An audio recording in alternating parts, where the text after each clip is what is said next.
నేను కూడా మీ వయసులో ఉన్నప్పుడు ఇలాంటి అవేర్నెస్ ప్రోగ్రామ్స్కి మా స్కూల్స్తో పాటు వెళ్ళేవాడిని. అవన్నీ రోజులు గుర్తుకొస్తూ ఉన్నాయి.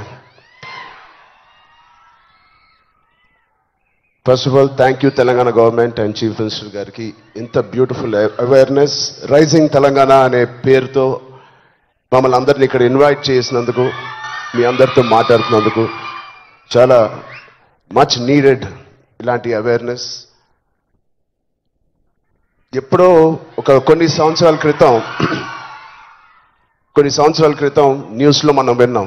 అరౌండ్ 2014-15లో కొన్ని స్కూల్స్ బయట ఆల్మోస్ట్, అంటే నేను చదివిన స్కూల్స్ బయట గోలీ సోడాలు, పాప్సికల్స్ తినడానికి మేము బండిల దగ్గరికి వెళ్తాం. ప్రస్తుతం అలాంటి బండ్లే ఈ డ్రగ్స్ అమ్మడానికి ఒక చోటు, ఒక ప్లేస్ అయిపోయింది. పిల్లలకి ఆ ఐస్ క్రీమ్లో ఏమి ఇస్తున్నారో తెలియకుండా చాలామంది సార్